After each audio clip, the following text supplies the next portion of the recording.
Hello everyone, welcome to the Prem sir.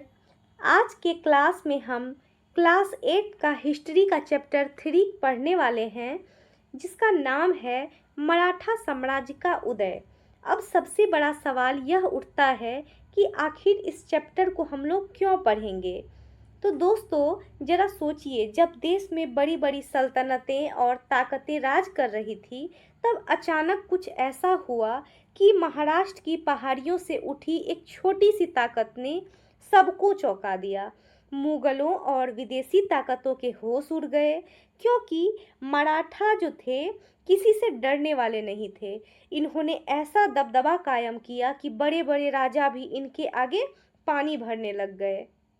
और अगर आप यह जानना चाहते हैं कि मुगलों और विदेशियों के बीच मुट्ठी भर मराठों ने कैसे अपना सिक्का जमाया और भारत के इतिहास का पूरा नक्शा ही बदल डाला, तो यह चैप्टर आपके लिए काफ़ी रोमांचक होने वाला है। तो चलिए बिना किसी देरी के इस दिलचस्प चैप्टर को अच्छे से समझते हैं, जानते हैं और सीखते हैं। सो फ्रेंड्स, हमारे इस चैप्टर की शुरुआत कहाँ से होती है? तो रामचंद्र पंत आमत्य आज्ञा पत्र 1715 से। यानी कि इस पेज की शुरुआत कहाँ से हो रही है, इस चैप्टर की शुरुआत कहाँ से हो रही है? रामचंद्र पंत आमत्य के 1715 के आज्ञा पत्र से होती है। इसमें साफ चेतावनी दी गई थी कि टोपी पहनकर आने वाले ये पुर्तगाली, अंग्रेज, डच और फ्रांसीसी लोग आम व्यापारी जैसे नहीं हैं। ये सिर्फ व्यापार करने नहीं आए, बल्कि इनका पूरा ध्यान देश में घुसकर अपना क्षेत्र और धर्म फैलाने पर है। यह स्वभाव से बहुत हठी हैं और इनके पास बारूद और नौसेना जैसे खतरनाक हथियार हैं। इसलिए इन्हें रोकना और इनके बड़े बड़े भवन या किले न बनने देना बहुत ज़्यादा ज़रूरी है। अब जैसा कि हम लोग यह तस्वीर देख पा रहे हैं, यह जो दी गई तस्वीर है महाराष्ट्र के उसी ऐतिहासिक रायगढ़ दुर्ग के भव्य प्रदेश द्वार की है। और यह वही जगह है जहां साल 1674 में छत्रपति शिवाजी महाराज का राज्याभिषेक हुआ था और यहीं से असली मराठा साम्राज्य की शुरुआत हुई थी। तो इस चैप्टर में हम लोग पढ़ेंगे, और इस पूरे चैप्टर को पढ़ते वक्त हमारे दिमाग में 3 मुख्य बातें होनी चाहिए। पहला, मराठा असल में कौन थे और वे अंग्रेजों के आने से पहले भारत की सबसे ताकतवर ताकत कैसे बन गए। और दूसरा, उनकी शासन व्यवस्था यानी काम करने का तरीका इतना धांसू क्यों था। और तीसरा, भारतीय इतिहास पर मराठों का असल असर क्या पड़ा। तो हमारा जो पूरा फोकस रहेगा इन्हीं तीनों सवालों पर रहेगा। तो अब हम लोग चलते हैं आगे। तो यहाँ पर जो है एक टाइमलाइन दिया गया है, यानी कि कालक्रम दिया गया है। तो हम लोग इसे देखते हैं। तो यहाँ है 1630 में छत्रपति शिवाजी का जन्म, एवं इसके बाद है 1646 में छत्रपति शिवाजी के शासन का आरंभ। उसके बाद 1657 में मराठा नौसेना की स्थापना। इसके बाद आता है 1666 में आगरा में कारावास और वहां से मुक्ति। इसके बाद आता है 1674 में रायगढ़ में छत्रपति शिवाजी का राज्याभिषेक। उसके बाद 1680 में छत्रपति शिवाजी का निधन, एवं 1682 से 1707 मुगल मराठा युद्ध। तो यह जो पूरा टाइम लाइन है, यह मराठा साम्राज्य के सबसे महान शासक छत्रपति शिवाजी महाराज के जीवन और मराठा इतिहास की मुख्य घटनाओं को सही क्रम में दिखाती है। इसमें सन 1630 में जन्म से लेकर 1707 मुगल मराठा युद्ध की समाप्ति तक के मुख्य सालों और उपलब्धियों को दर्शाया गया है। जैसे कि 1674 में रायगढ़ में उनका राजा बनना और 1657 में नौसेना यानी कि नेवी की स्थापना करना। तो आप जो है इसे याद कर लीजिएगा। तो अब हम लोग देखते हैं मराठा कौन थे। तो मराठा दक्कन पठार विशेष रूप से वर्तमान महाराष्ट्र के निवासियों का एक समूह है। वे मराठी भाषा बोलते हैं। इस भाषा का 12वीं शताब्दी से एक सतत प्रवाहमान और समृद्ध साहित्यिक इतिहास रहा है। इस अध्याय में हम यह अध्ययन करेंगे कि किस प्रकार मराठा शक्तिशाली राजनीतिक सत्ता के रूप में उभरे, जिन्होंने भारत के ऐतिहासिक की दिशा को निर्णायक रूप से परिवर्तित किया। अर्थात मराठा मुख्य रूप से महाराष्ट्र यानी कि दक्कन क्षेत्र में के रहने वाले लोग हैं। कहाँ पे? महाराष्ट्र यानी कि दक्कन क्षेत्र में, जो मराठी भाषा बोलते हैं। मराठी भाषा का इतिहास बहुत पुराना और समृद्ध रहा है। इस अध्याय में हम यही जानेंगे कि कैसे लोग आगे चलकर एक बड़ी राजनीतिक ताकत बने और देश के इतिहास को पूरी तरह से बदल दिया। 13वीं शताब्दी में महाराष्ट्र के अधिकांश भाग पर यादव वंश का आधिपत्य था। तब इनकी राजधानी देवगिरी यानी कि दौलताबाद थी। 14वीं शताब्दी के आरंभ में दिल्ली की खिलजी सल्तनत ने यादव वंश को परास्त कर दिया। यानी कि मुगलों और मराठों के आने से पहले 13वीं सदी में महाराष्ट्र पर यादव वंश का राज था और उनकी राजधानी देवगिरी यानी कि जिसे बाद में दौलताबाद कहा गया था। लेकिन 14वीं सदी की शुरुआत में दिल्ली के खिलजी शासकों ने यादव वंश को हरा दिया था। किसने? दिल्ली के खिलजी शासकों ने यादव वंश को हराया था। अब हम लोग जो यह चित्र देख रहे हैं स्क्रीन पर, यह चित्र महाराष्ट्र के प्रसिद्ध संत रामदास का है, जिन्होंने धार्मिक और सामाजिक रूप से समाज को मार्गदर्शन दिया था। एवं यह जो चित्र है, यह तस्वीर संत तुकाराम के सम्मान में जारी किए गए भारतीय डाक टिकट को दिखाती है, जो यह बताती है कि महाराष्ट्र के संतों का देश के सांस्कृतिक इतिहास में कितना बड़ा योगदान रहा है। तो अब हम लोग चलते हैं नेक्स्ट पेज की ओर। तो यहाँ पर जो है हमें अगेन एक टाइमलाइन देखने को मिल रहा है, जहाँ पे 1754 में दिल्ली पर मराठा नियंत्रण का आरंभ, 1761 में पानीपत का युद्ध यानी कि मराठों की हार, 1775 से 1782 प्रथम आंग्ल मराठा युद्ध जिसमें मराठों की विजय हुई थी, एवं 1818 तृतीय आंग्ल मराठा युद्ध यानी कि मराठों की शक्ति का पतन। तो हम लोग इसे एक बार अच्छे से समझ लेते हैं। यह जो टाइम लाइन है 1754 से 1818 के बीच मराठा साम्राज्य के इतिहास की सबसे बड़ी और निर्णायक घटनाओं को दिखाती है। इसमें बताया गया है कि कैसे मराठों ने पहले दिल्ली पर कब्जा किया, फिर 1761 में पानीपत के युद्ध में उनकी हार हुई और उसके बाद अंग्रेजों के साथ हुए पहले युद्ध में वे जीते और अंततः जो है 1818 में तीसरे आंग्ल मराठा युद्ध के बाद उनकी ताकत का पतन हो गया।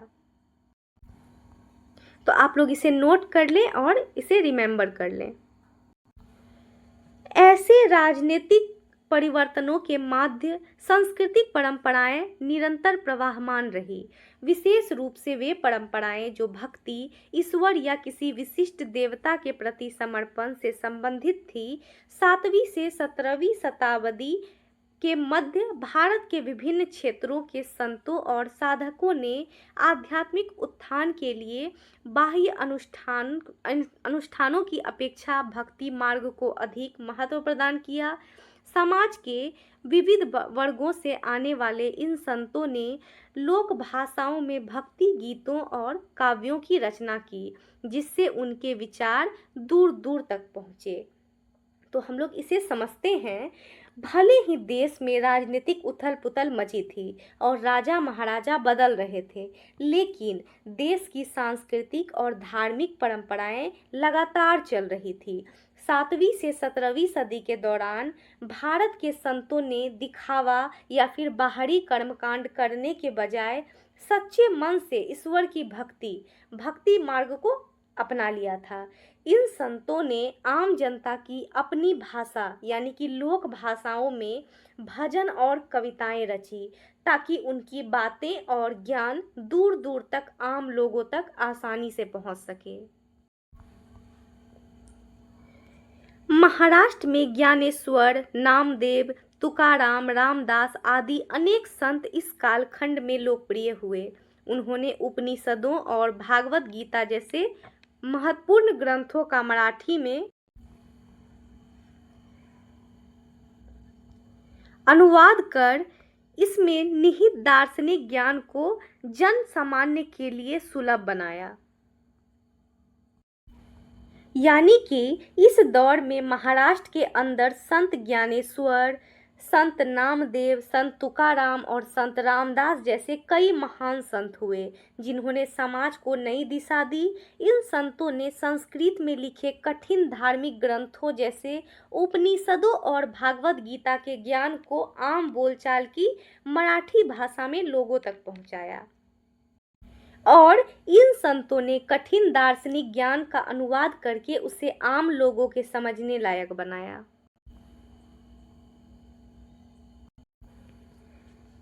कुछ संतों ने सिख गुरुओं की भांति सामाजिक संगठन और राजनीतिक चेतना के संवर्धन पर विशेष बल दिया। परिणाम स्वरूप समाज को एक सुदृढ़ सांस्कृतिक आधार प्राप्त हुआ, जिससे आगे चलकर मराठों को एक राजनीतिक शक्ति के रूप में संगठित होने में सहायता की। यानी कि कुछ संतों ने सिख गुरुओं की तरह समाज को एकजुट करने और राजनीतिक रूप से जागरूक बनाने पर बहुत जोर दिया। इससे समाज की संस्कृति इतनी मजबूत हो गई कि उसी ने आगे चलकर मराठों को एक ताकतवर राजनीतिक शक्ति के रूप में खड़े होने में मदद की। तो अब जो है हम लोग यह जागीर को देख लेते हैं। जागीर उस भूभाग को कहा जाता था जिसे राजा या शासक द्वारा किसी व्यक्ति, प्रायः किसी सामंत या सैनिक को उसकी सेवा के पुरस्कार स्वरूप दिया जाता था। जागीर प्राप्त व्यक्ति को उस भूमि से कर संग्रह का अधिकार था और इस धनराशि का उपयोग वह अपनी आवश्यकताओं की पूर्ति अथवा आवश्यकता पड़ने पर राजा की सहायता हेतु कर सकता था। तो हम लोग क्या समझेंगे? जागीर को समझेंगे। तो जागीर जमीन का वह टुकड़ा होता था जो राजा अपनी सेवा के इनाम के तौर पर किसी सामंत या सैनिकों को देता था। जिस व्यक्ति को जागीर मिलती थी उसे उस इलाके में टैक्स यानी कि कर वसूलने का हक होता था। वह उस पैसे से अपनी ज़रूरतें पूरी करता था और ज़रूरत पड़ने पर राजा की फौज या फिर मदद के लिए उसका भी इस्तेमाल करता था। 17वीं शताब्दी तक कुछ मराठा सरदारों ने स्वराज की स्थापना करने के आरंभिक प्रयत्न किए। वे तभी सफल हुए जब छत्रपति शिवाजी सत्ता में आए और उन्होंने मराठों को एकत्रित कर संगठित किया। परंतु छत्रपति शिवाजी कौन थे? तो हम लोग इसे समझते हैं। 17वीं सदी तक आते आते कुछ मराठा सरदारों ने अपने खुद के राज्य यानी कि स्वराज्य को बनाने की शुरुआती कोशिशें की थी, लेकिन वे तभी कामयाब हो पाए जब छत्रपति शिवाजी ने सत्ता संभाली और बिखरे हुए मराठों को एक साथ जोड़कर संगठित किया। अब सवाल यह उठता है कि आखिर ये छत्रपति शिवाजी आखिर कौन थे? तो हम लोग इसी का आंसर जानते हैं, आगे पढ़ते हैं। मराठा शक्ति की स्थापना और छत्रपति शिवाजी का उदय। 1630 में छत्रपति शिवाजी का जन्म भोंसले कुल में शाहजी और जीजाबाई के यहाँ हुआ था। उस समय शाहजी दक्कन की सुल्तानों की सेवा में संलग्न थे और प्रायः अपने परिवार से दूर रहते थे।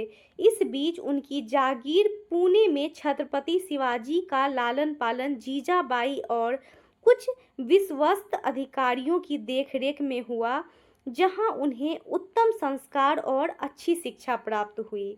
उसी काल में दक्कन के सुल्तानों के मध्य होने वाले निरंतर पारस्परिक संघर्षों से पुणे गंभीर रूप से प्रभावित था।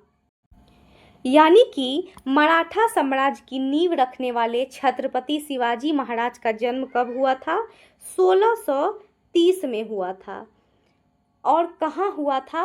भोसले परिवार में पिता शाहजी और माता जीजाबाई के यहाँ हुआ था।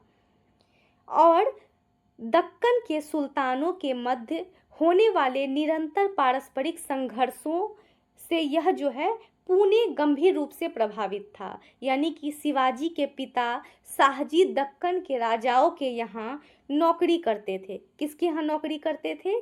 शाहजी दक्कन के राजाओं के यहाँ। ऐसे में पुणे वाली जागीर में माता जीजाबाई और कुछ खास वफादार अधिकारियों ने शिवाजी की देखरेख की, उन्हें अच्छे संस्कार दिए और शिक्षा दिलाई। उस समय दक्कन के सुल्तानों की आपसी लड़ाइयों की वजह से पुणे का इलाका भी बुरी तरह से प्रभावित हो रहा था। तो हम लोग जो स्क्रीन पे यह तस्वीर देख रहे हैं, यह तस्वीर 1680 में बनाई गई छत्रपति शिवाजी महाराज की एक ऐतिहासिक पेंटिंग है, जो वर्तमान में ब्रिटिश संग्रहालय में सुरक्षित रखी हुई है और उनके व्यक्तित्व को दर्शाती है। 16 वर्ष की आयु में ही छत्रपति शिवाजी ने सैन्य अभियान आरंभ किया। पहले उपेक्षित और निर्जन दुर्गों पर कब्जा करके उनकी सुरक्षा को सुदृढ़ बनाया और पुणे पर अपना नियंत्रण स्थापित किया। एक स्वतंत्र राज्य या स्वराज की उनकी कल्पना आगामी वर्षों में और विकसित हुई, जो राजनीतिक, आर्थिक और सांस्कृतिक पक्षों तक विस्तृत थी। इसी का अन्वेषण हम इस अध्याय में करेंगे। यानी कि शिवाजी ने मात्र 16 साल की उम्र में ही सैनिक लड़ाइयाँ और अभियान शुरू कर दिए थे। उन्होंने सबसे पहले उन किलों पर कब्जा किया जिन पर कोई ध्यान नहीं दे रहा था, उन्हें मजबूत बनाया और पुणे पर अपना पूरा नियंत्रण कर लिया। एक आज़ाद राज्य यानी कि स्वराज का उनका सपना आने वाले समय में और बड़ा हुआ, जिसमें राजनीति, पैसा और संस्कृति सब कुछ शामिल था। और इसी पूरी कहानी के बारे में हम जो है इस पाठ में आगे विस्तार से पढ़ेंगे। छत्रपति शिवाजी का राज्य शीघ्र ही भारत के पश्चिमी तट तक विस्तृत हो गया। तटीय क्षेत्रों के संसाधनों पर अधिकार तथा उन तक सुगम पहुंच सुनिश्चित करने के लिए उन्हें नौसेना स्थापित करना अनिवार्य लगा। उस समय यह वास्तव में एक नितांत क्रांतिकारी कदम था। यानी कि शिवाजी का राज्य बहुत जल्दी भारत के पश्चिमी समुद्री तटों तक फैल गया। समुद्र के किनारे के संसाधनों पर कब्जा करने और वहां आसानी से आने जाने के लिए उन्होंने अपनी खुद की नौसेना यानी कि नेवी बनाई, जो उस दौर में एक बहुत ही नया और क्रांतिकारी फैसला था।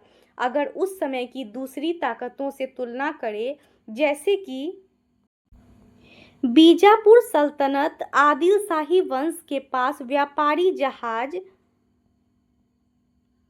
तो थे, परंतु तट रक्षा के लिए कोई पूर्णकालिक स्थायी नौसेना नहीं थी।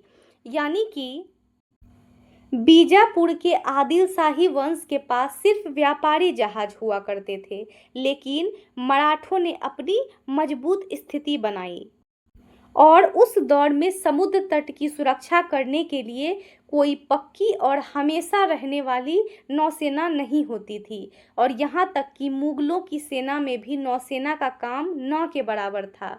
इसी काम को पूरा करने के लिए मराठा नौसेना की शुरुआत हुई, जिनकी बहादुरी के किस्से आगे चलकर हमारे इतिहास का बहुत बड़ा हिस्सा बन गए हैं। अर्थात उनकी जो वीर गाथाएं थी कालांतर में इतिहास का गौरवपूर्ण अध्याय बन गई। तो हम लोग जो यह चित्र देख पा रहे हैं स्क्रीन पर, यह तस्वीर महाराष्ट्र और गोवा के सीमा के पास बने प्रसिद्ध सिंधु दुर्ग किले की है। किसकी? सिंधु दुर्ग किले की, जैसा कि आप यहाँ पर देख सकते हैं, और जिसे मराठा राजाओं ने समुद्र की सुरक्षा के लिए कई नौसैनिक किलों में से एक के रूप में बनवाया था।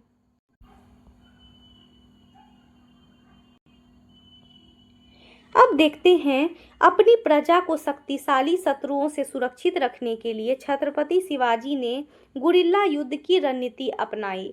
इस युद्ध पद्धति में छोटे छोटे दल किसी भूभाग के गहन ज्ञान के आधार पर तीव्र गति से आकस्मिक आक्रमण पर शत्रुओं की विशाल सेना को परास्त कर देते हैं।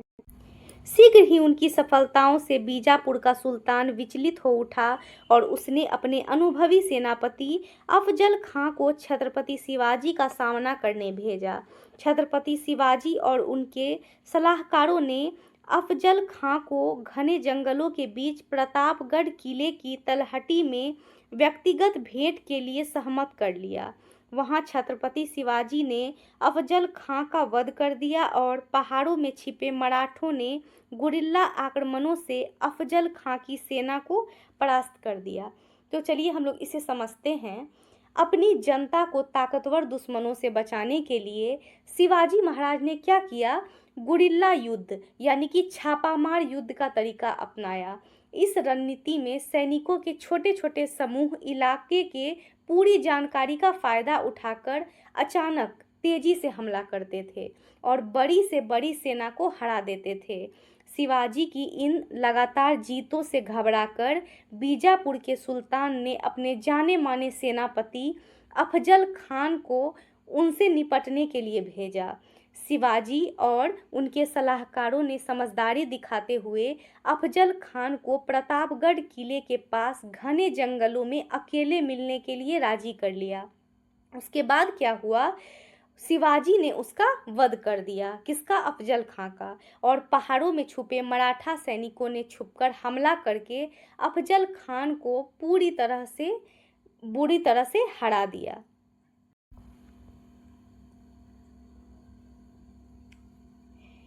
अब यहाँ पे दिया गया है वाख नट, एक छोटा सा अस्त्र है जो बाघ के पंजे के समान आकार का होता है, जिसका उपयोग छत्रपति शिवाजी ने निकट युद्ध में अफजल खां को मारने के लिए किया था।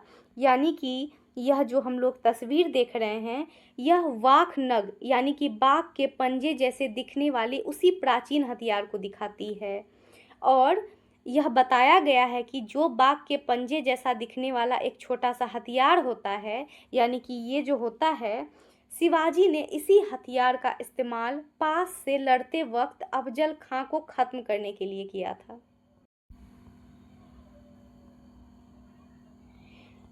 तो अब जो है हम लोग एक बार सर्जिकल स्ट्राइक को समझ लेते हैं।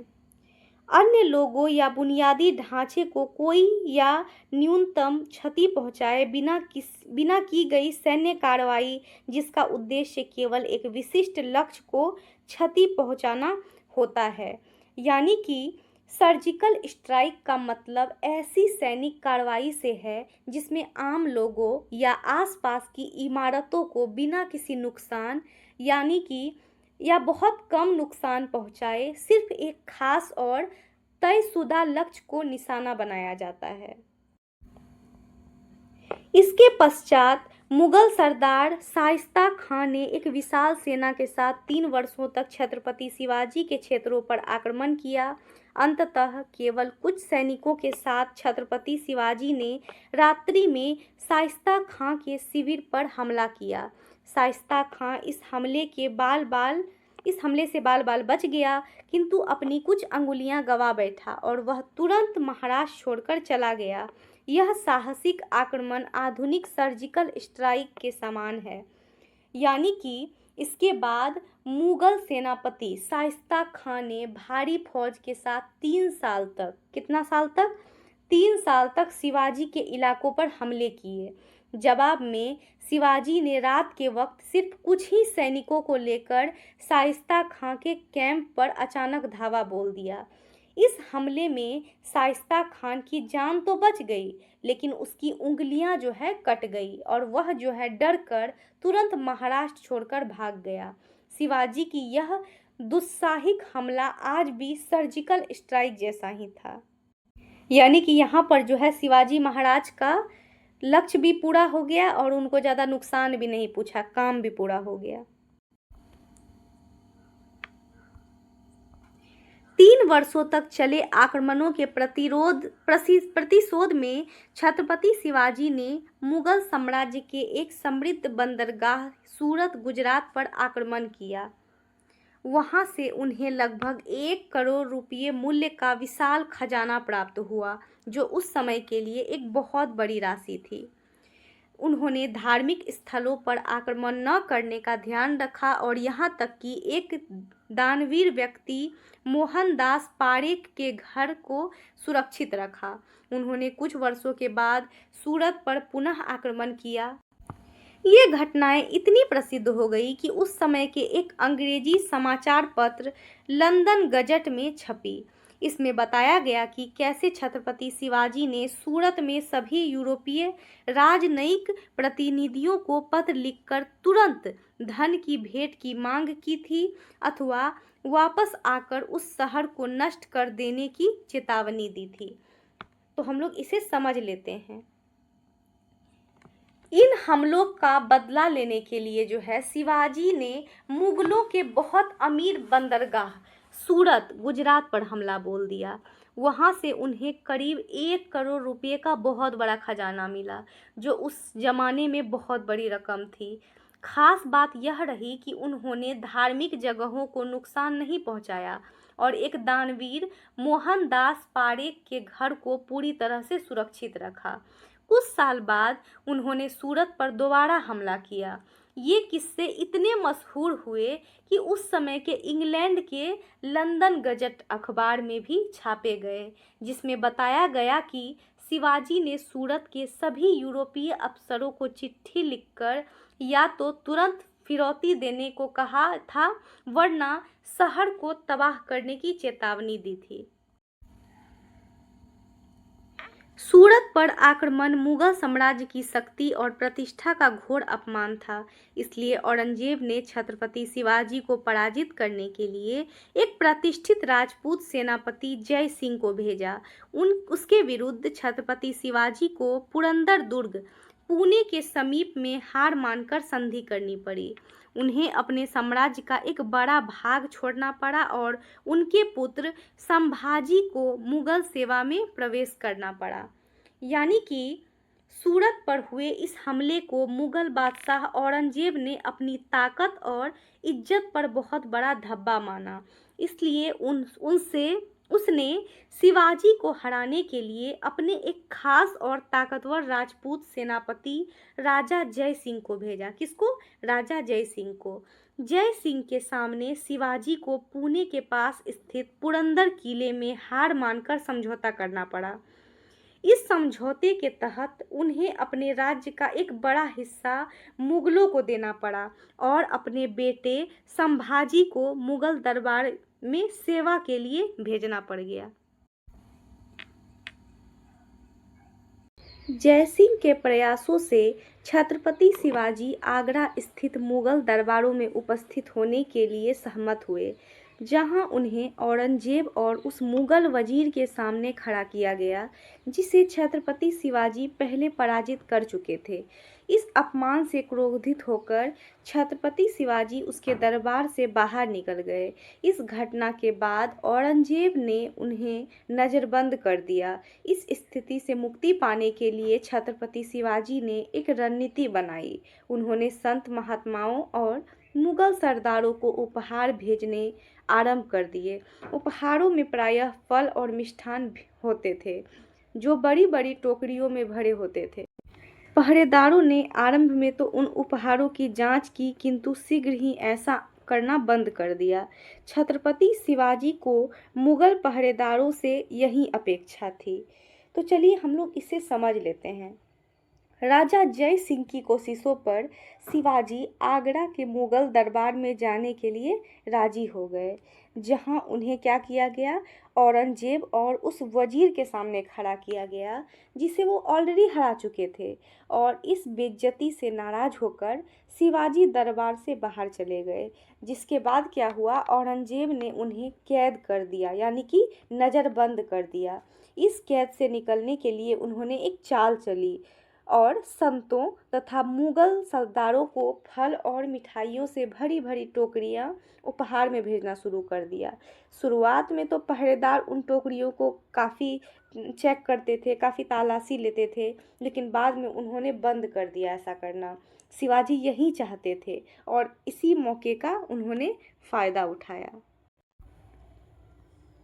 हम लोग जब यह तस्वीर देख रहे हैं, यह तस्वीर मुंबई के छत्रपति शिवाजी महाराज उद्यान में बनी एक पेंटिंग है, जो सिंहासन पर बैठे छत्रपति शिवाजी महाराज की राजसभा और उनसे मिलने आने वाले लोगों यानी कि आगंतुकों के दृश्य को दिखाती है। ये सब जो है उनसे मिलने आने वाले आगंतुक हैं और यह जो तस्वीर है यहाँ दिखाया जा रहा है कि कैसे छत्रपति शिवाजी महाराज जो है सिंहासन पर बैठे हैं और उनसे मिलने वाले लोग आ जा रहे हैं।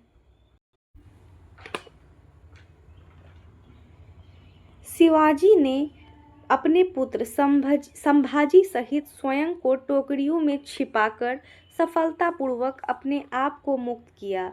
इसके उपरांत औरंगजेब फिर कभी छत्रपति शिवाजी को पकड़ पाने में सफल न हो सका। यानी कि शिवाजी ने क्या किया, अपने बेटे संभाजी के साथ खुद को उन्हीं फलों की टोकरियों में छिपा लिया और वहां से सुरक्षित निकलकर आज़ाद हो गए। इसके बाद औरंगजेब चाहकर भी कभी शिवाजी को दोबारा नहीं पकड़ पाया। फिर क्या हुआ, कुछ वर्षों के पश्चात 1674 में रायगढ़ के सुदृढ़ पर्वतीय दुर्ग में छत्रपति शिवाजी का राज्याभिषेक पूर्ण वैदिक विधान से संपन्न हुआ। राज्याभिषेक के उपरांत उनकी औपचारिक उपाधि श्री राजा शिव छत्रपति स्थापित हुई। कुछ पूर्ववर्ती शासकों की भांति उन्होंने अपनी नवीन संवत प्रणाली राज्याभिषेक शक का आरंभ किया। तो हम लोग इसे एक बार समझ लेते हैं।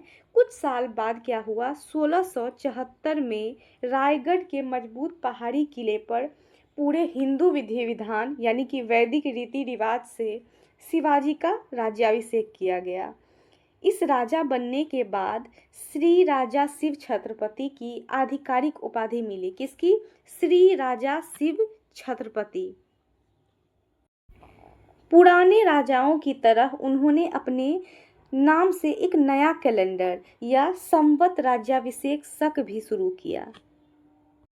तो एग्ज़ाम में यह क्वेश्चन पूछा जाता है, तो इसे आप लोग याद कर ले कि छत्रपति शिवाजी महाराज ने कौन सा एक कैलेंडर शुरू किया था, तो राज्याभिषेक शक।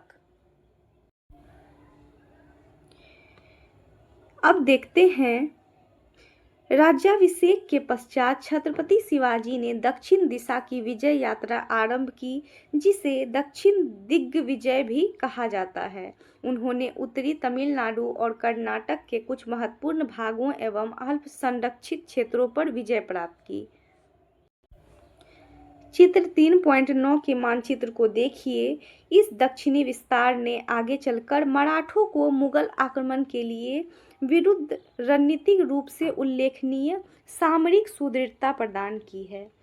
यानी कि राज्याभिषेक के बाद शिवाजी ने दक्षिण भारत की तरफ अपनी जीत का अभियान शुरू किया, जिसे दक्षिण दिग्विजय कहा जाता है। क्या कहा जाता है? दक्षिण दिग्विजय। उन्होंने तमिलनाडु, कर्नाटक के खास हिस्सों और कमजोर सुरक्षा वाले इलाकों पर कब्जा कर लिया। दक्षिण में अपने साम्राज्य को बढ़ाने से आगे चलकर मराठों को मुगलों के हमलों से लड़ने के लिए बहुत बड़ी सैन्य ताकत और मजबूती मिली।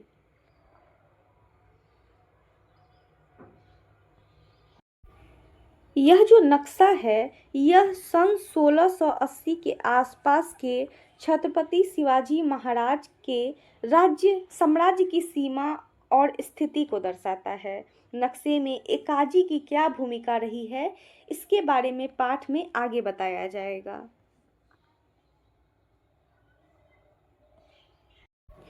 तो हम लोग अब संकेतिका को देख लेते हैं। अब आपके मन में यह सवाल उठ रहा होगा, ये संकेतिका क्या होता है? तो यह नक्शे का सूचक या फिर इंडेक्स होता है, जिसकी मदद से नक्शे पर दी गई अलग अलग चीज़ों को पहचाना जाता है। जिसमें हमारा दिया है छत्रपति शिवाजी महाराज के अधीन क्षेत्र एकोजी के अधीन, यानी कि वह इलाका जो सीधे छत्रपति शिवाजी महाराज के नियंत्रण और शासन के अंतर्गत आता है, अर्थात वह क्षेत्र जो एकोजी के अधिकार में था। उसके बाद है विदेशी शक्ति, पहाड़ी दुर्ग, तटीय दुर्ग, भूमि दुर्ग, नगर, बंदरगाह या पतन, नदी, यानी कि विदेशी शक्ति अर्थात नक्शे पर विदेशी ताकतों की मौजूदगी या क्षेत्र को दिखाने वाला संकेत। पहाड़ी दुर्ग यानी कि पहाड़ों पर बने हुए मजबूत किले। तटीय दुर्ग यानी कि समुद्र के किनारे तट पर सुरक्षा के लिए बनाए गए किले। भूमि दुर्ग यानी कि जमीन या फिर मैदानी इलाके में स्थित किले। नगर यानी कि मुख्य शहर या फिर कस्बे। और बंदरगाह या फिर पतन यानी कि समुद्री जहाज आने जाने और व्यापार करने की जगह, यानी कि पोर्ट एवं नदी, नक्शे में बहने वाली जल धाराएं या नदियां। तो यह जो संकेतिका होता है, यह एकदम की पॉइंट होता है पूरे मैप का। इसके जरिए आसानी से मैप को समझा जा सकता है। तो अब हम लोग आगे देखते हैं। 50 वर्ष की आयु में एक भीषण ज्वर के कारण छत्रपति शिवाजी का देहावसान हो गया। वे एक अद्वितीय रणनीतिकार तथा दूरदर्शी व्यक्ति थे। उनके जीवन काल में ही उनके पराक्रम की गाथाएं संपूर्ण भारतवर्ष में एक विदेशों में प्रसिद्ध हो गई थी। यूरोपीय लोग उनकी तुलना सिकंदर जैसे महान सेनापतियों से करते थे। बुंदेला राजकुमार छत्रसाल मुगलों के विरुद्ध छत्रपति शिवाजी के संघर्ष इतने प्रेरित हुए कि उन्होंने बुंदेलखंड, उत्तर प्रदेश और मध्य प्रदेश में विभक्त नामक एक स्वतंत्र राज्य की स्थापना की। सुप्रसिद्ध हिंदी कवि भूषण विशेष रूप से छत्रपति शिवाजी से मिलने के लिए महाराष्ट्र गए थे और तदंतर उनके गुणगान में उन्होंने अनेक काव्य रचनाएं की, जिसमें से अनेक आज भी जनमानस में प्रसिद्ध है। यानी कि सिर्फ 50 साल की उम्र में तेज बुखार यानी कि ज्वर की वजह से छत्रपति शिवाजी का निधन हो गया। वे एक बहुत ही समझदार और दूर की सोचने वाले रणनीतिकार थे। उनके जीते जी उनकी बहादुरी के किस्से देश और विदेश दोनों जगह फैल चुके थे। यहाँ तक कि अंग्रेज और यूरोपीय लोग उनकी तुलना सिकंदर महान से करते थे। किससे? सिकंदर महान से। और बुंदेलखंड के राजकुमार छत्रसाल शिवाजी के संघर्ष से इतने ज़्यादा प्रभावित हुए कि उन्होंने उत्तर प्रदेश यानी कि यूपी और एमपी में फैला अपना बुंदेलखंड राज्य बना लिया। प्रसिद्ध हिंदी कवि भूषण भी शिवाजी से मिलने महाराष्ट्र गए थे और उनकी तारीफ में कई ऐसी कविताएं लिखी जो आज भी लोगों के बीच मशहूर है।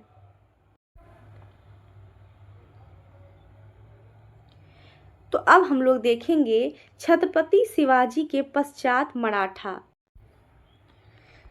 तो छत्रपति शिवाजी के 2 पुत्र थे, संभाजी और राजा राम। यह एग्जाम में पूछा जाता है तो इसे याद कर ले। छत्रपति शिवाजी के 2 पुत्र थे, एक संभाजी और दूसरे राजा राम। छत्रपति शिवाजी के निधन के उपरांत संभाजी छत्रपति बने। उस समय दक्कन पर मुगलों के पूर्ण नियंत्रण में मराठे ही एकमात्र बाधक थे। औरंगजेब ने दक्कन पर हमला कर बीजापुर, आदिल शाही और गोलकुंडा कुतुबशाही सल्तनतों को जीत लिया। फिर उसने संभाजी को बंदी बनाकर उन्हें क्रूर और असह्य यातनाएं देकर मार डाला। इसके बाद उसने मराठाओं की राजधानी रायगढ़ पर अधिकार कर लिया। यानी कि शिवाजी के जो दो बेटे थे, संभाजी और राजा राम, शिवाजी के जाने के बाद संभाजी राजा छत्रपति बने। उस समय दक्कन के इलाके पर मुगलों के कब्जे के रास्ते में सिर्फ मराठे ही सबसे बड़ी रुकावट थे। मुगल बादशाह औरंगजेब ने दक्कन पर हमला करके बीजापुर और गोलकुंडा की सल्तनतों को हरा दिया और फिर संभाजी को कैद करके उन्हें बहुत ही भयानक और दर्दनाक तरीके से मार डाला। इसके बाद मुगलों ने मराठों की राजधानी रायगढ़ पर भी कब्जा कर लिया। संभाजी के पश्चात राजा राम छत्रपति बने और शीघ्र ही तमिलनाडु स्थित जिंजी की ओर प्रस्थान कर गए। इस प्रकार मुगल मराठा संघर्ष का विस्तार दक्षिण भारत तक हुआ। मराठों ने अपने दुर्गों की दृढ़ता से रक्षा की और अनेक युद्धों और संघर्षों में प्रायः मुगलों पर भारी पड़े। फलस्वरूप औरंगजेब दक्कन से निकलने में असमर्थ रहा और मराठों को परास्त किए बिना ही मर गया। औरंगजेब की मृत्यु के उपरांत मराठे एक सुदृढ़ शक्ति के रूप में उभरे। अब वे रक्षात्मक स्थिति में न रहकर आक्रामक हुए।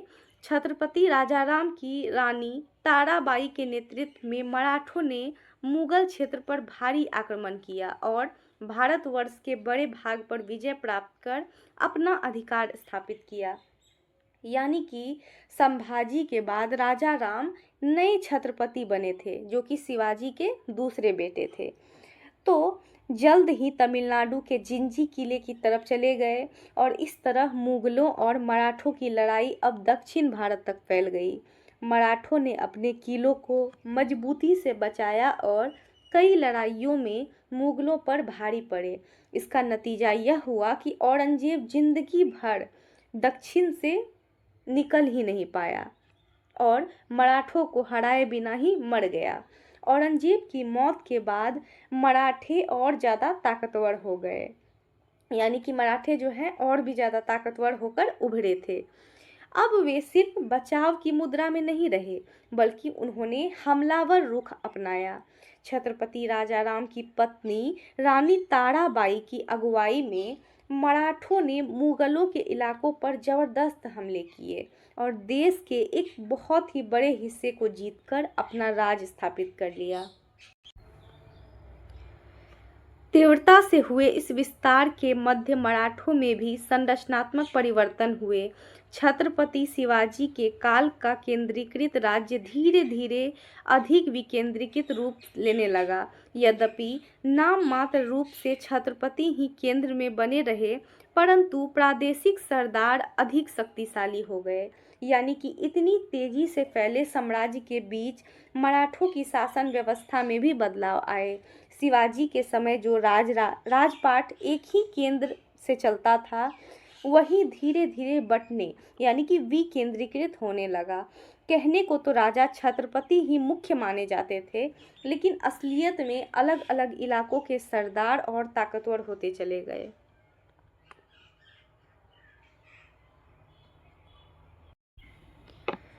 विशेषतया पेशवा प्रधानमंत्री के लिए फारस शब्द का प्रभाव इतना प्रबल हुआ कि स्वयं छत्रपति भी यह हावी रहने लगा। पेशवा बाजीराव प्रथम और उनके पुत्र नाना साहेब पेशवा ने मराठों के अखिल भारतीय विस्तार में अत्यंत महत्वपूर्ण भूमिका निभाई। यानी कि खास तौर पर पेशवा, जो कि प्रधानमंत्री के लिए फारसी शब्द है, और उनका जो है पेशवा का असर इतना बढ़ गया कि वे राजा छत्रपति पर भी भारी पड़ने लगे। पेशवा बाजीराव प्रथम और उनके बेटे नाना साहेब पेशवा ने पूरे देश में मराठा साम्राज्य को फैलाने में बहुत बड़ा रोल निभाया।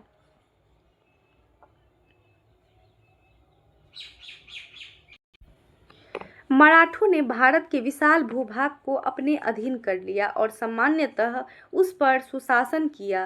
तथापि क्षेत्रीय सरदारों को अधिक शक्ति और स्वायत्तता के परिणाम स्वरूप उनके द्वारा कभी कभी अनुशासनहीनता और दुर्व्यवहार भी हुए, जो छत्रपति शिवाजी के मूल्यों से बिल्कुल विपरीत थे। आप उच्च कक्षाओं में मराठा अभियान के बारे में विस्तार से जानकारी प्राप्त करेंगे।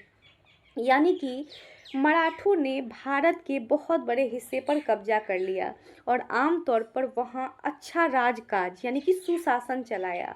लेकिन स्थानीय सरदारों को ज़्यादा छूट और ताकत मिलने की वजह से कई बार वे मनमानी और बुरा बर्ताव करने लगे, जो छत्रपति शिवाजी के उसूलों के बिल्कुल खिलाफ था। अब हम लोग इस तस्वीर को देख लेते हैं। तो यह जो तस्वीर है संभाजी के बेटे छत्रपति शाहू महाराज को दिखाती है। किसको? शाहू महाराज को। आप देख सकते हैं कि यह जो है दाई तरफ से हाथ में बाज लिए बैठे हैं और पेशवा नाना साहब के साथ किसी जरूरी मामले पर सलाह मशविरा कर रहे हैं। उत्तर की ओर अपने विस्तार के चलते मराठों ने कुछ समय के लिए लाहौर, अटक और यहाँ तक कि पेशावर पाकिस्तान पर भी अधिकार स्थापित कर लिया। उन्होंने अफगानों से युद्ध किए और 1761 में पानीपत में महाविनाशकारी पराजय के उपरांत भी पेशवा माधवराज प्रथम के शासनकाल में मराठे शीघ्र ही सशक्त हो उठे। महादजी सिंधिया के नेतृत्व में उन्होंने 1771 में दिल्ली पर पुनः अधिकार स्थापित किया। दिल्ली अग्रिम 3 दशकों तक मराठों के नियंत्रण में रही। तदंतर अंग्रेजों ने इस पर अधिकार कर लिया। यानी कि उत्तर भारत की तरफ अपने राज्य को बढ़ाते हुए मराठों ने कुछ समय के लिए लाहौर, अटक और आज के पाकिस्तान में स्थित पेशावर तक अपने कब्जे में कर लिया था। उन्होंने अफगानों से लड़ाइयाँ लड़ी और 1761 के पानीपत के भयानक युद्ध में हारने के बावजूद पेशवा माधवराज प्रथम के राज में मराठे बहुत जल्दी फिर से ताकतवर हो गए।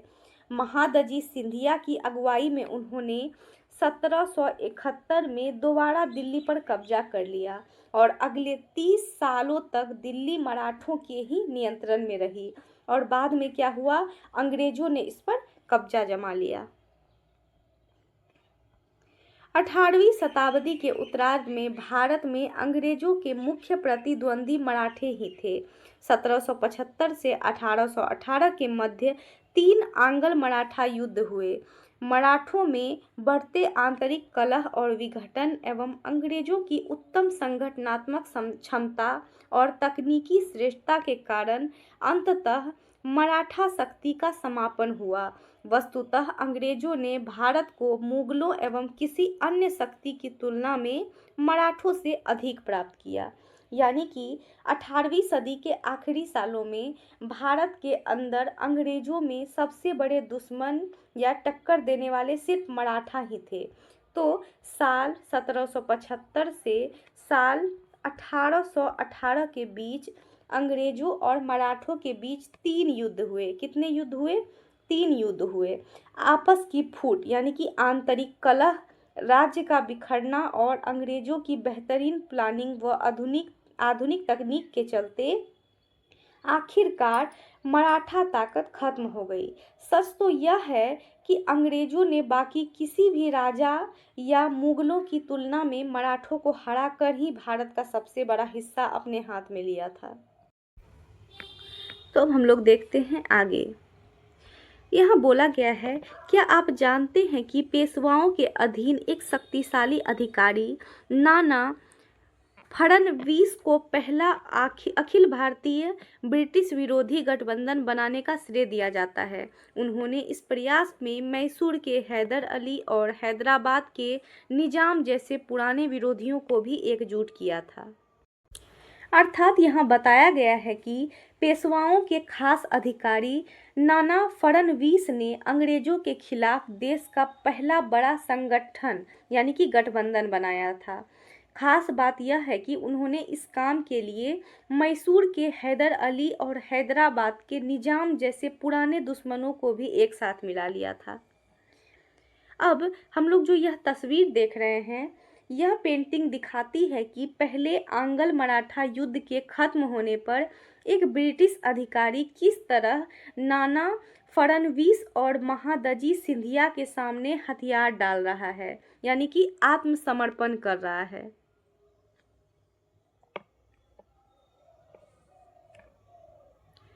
तो अब देखते हैं हम लोग मराठा प्रशासन, और उसके अंतर्गत हम लोग क्या बात करेंगे कि मराठा साम्राज्य में शासन व्यवस्था और कामकाज कैसे चलाया जाता था। तो सबसे पहले हम लोग देखते हैं नागरिक प्रशासन को। छत्रपति शिवाजी ने अपने राज्य के लिए के अपेक्षाकृत केंद्रीकृत प्रशासन की स्थापना की। उन्होंने वंशानुगत पद जो सामान्यतः सुल्तानों या मुगलों के अधीन प्रचलित थे और भूमि आवंटन समाप्त कर दिया और राज्य कोष से प्रत्येक राजकीय अधिकारी को वेतन दिया। कई अधिकारियों का समय समय पर स्थानांतरण भी किया जाता था, जिससे सुनिश्चित हो सके कि उसके पास राजा पर अपनी शर्तें थोपने की पर्याप्त शक्ति न हो। यानी कि नागरिक व्यवस्था के मामले में शिवाजी ने एक ऐसा शासन बनाया जिसकी बागडोर केंद्र के हाथ में थी। किसके हाथ में? केंद्र के हाथ में।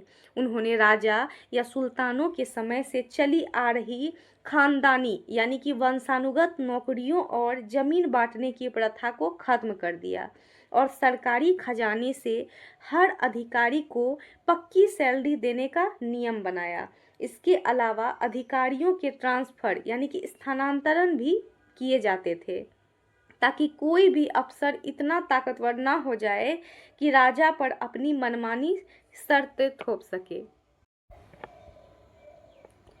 छत्रपति शिवाजी ने युद्ध में शहीद हुए सैनिकों की विधवाओं को पेंशन भी दी, यहाँ तक कि उनके पुत्रों को सैन्य पद भी दिए। इस प्रकार उन्होंने सैनिकों और उनके परिवारों के प्रति अपनी संवेदनशीलता और उत्तरदायित्व का परिचय दिया।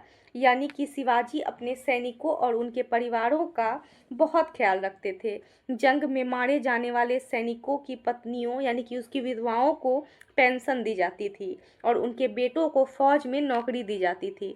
इससे पता चलता है कि वे अपनी प्रजा और सैनिकों के प्रति कितने ज़्यादा संवेदनशील थे। अब हम लोग जो यह तस्वीर देख रहे हैं, यह जो सिक्के देख रहे हैं, तो यह तस्वीर उन सोने और तांबे के सिक्कों को दिखाती है जिन्हें शिवाजी ने अपने नाम से चलवाया था। यह सिक्के उनके स्वतंत्र राजा होने यानी कि संप्रभुता की गवाही देते हैं और इन पर देवनागरी लिपि का इस्तेमाल होना भी उनकी भारतीय और सांस्कृतिक पहचान को साफ तौर पर झलकाता है। तो अब यहाँ देखते हैं छत्रपति शिवाजी महाराज ने अपने अधिकारियों को कठोर निर्देश दिए थे कि वे अपनी प्रजा के साथ दुर्व्यवहार न करें और ना ही उनसे बलपूर्वक घास का एक तिनका भी छीने। अपने अधिकारियों को लिखे एक पत्र में छत्रपति शिवाजी कहते हैं, यानी कि शिवाजी ने अपने अफसरों को सख्त हिदायत दी थी कि वे जनता के साथ बुरा बर्ताव ना करें और ज़बरदस्ती उनसे घास का एक तिनका भी ना छीने।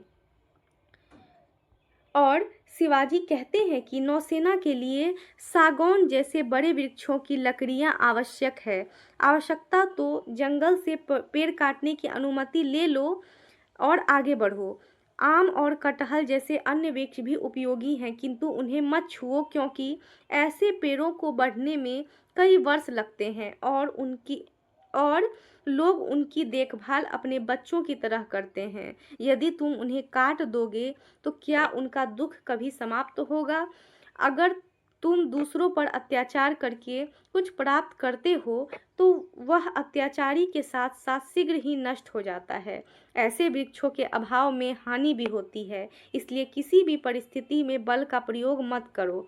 छत्रपति शिवाजी के पत्र के आधार पर आप एक शासक के रूप में उनके मूल्यों के बारे में क्या कह सकते हैं?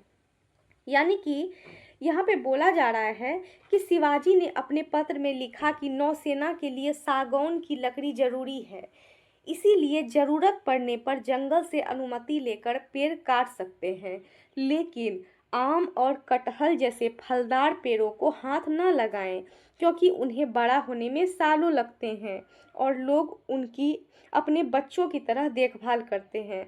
अगर उन्हें काट दिया गया तो उनका दुख कभी खत्म नहीं होगा।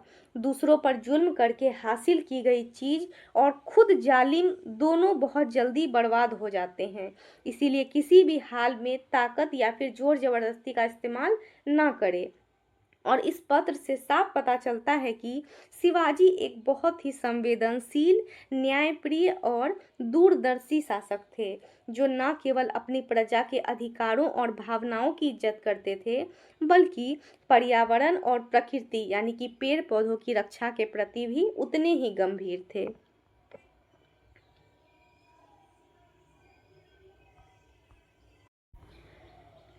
तो अब जो हम लोग यह स्क्रीन पर देख रहे हैं, राजकाज चलाने और फैसलों में मदद के लिए छत्रपति शिवाजी के पास अष्टप्रधान मंडल के नाम के एक मंत्री परिषद थी, जिसमें कुल 8 मंत्री हुआ करते थे। कितने मंत्री हुआ करते थे? कुल 8।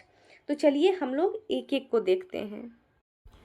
तो सबसे पहले है संप्रभु छत्रपति, उसके बाद है प्रधानमंत्री पेशवा, उसके बाद आता है अमात्य यानी कि वित्त मंत्री, सचिव भू राजस्व मंत्री, मंत्री खुफिया मंत्री, सुमंत यानी कि विदेशी मंत्री, सेनापति प्रधान सेनापति, न्यायाधीश मुख्य न्यायाधीश, पंडित राव धार्मिक विषयों के प्रमुख। यानी कि यह चार्ट शिवाजी की उस प्रशासनिक व्यवस्था को दिखाता है जिसमें राजा छत्रपति केंद्र में होते थे। ठीक है। उसके बाद जो है उनके अधीन 8 खास मंत्री अलग अलग विभागों को संभालते थे, जैसे कि प्रधानमंत्री पेशवा, वित्त मंत्री अमात्य, भू राजस्व मंत्री सचिव, खुफिया विभाग के मंत्री, विदेश मंत्री सुमंत, मुख्य सेनापति, धर्म मामलों के प्रमुख पंडित राव और मुख्य न्यायाधीश यानी कि न्यायाधीश। तो इन्हीं 8 से जो है राजकाज चलाए जाते थे और फैसले भी लिए जाते थे। तो अब देखते हैं मराठे प्रायः उन प्रांतों के चौथ 25% और सरदेशमुखी चौथ के अतिरिक्त 10% नामक कर वसूलते थे, जो प्रत्यक्ष रूप से उनके अधीन नहीं थे। इसमें दक्कन और उत्तर भारत के प्रदेश भी सम्मिलित थे। बदले में मराठे उन प्रांतों की रक्षा करते थे और उनके आंतरिक प्रशासन में हस्तक्षेप नहीं करते थे।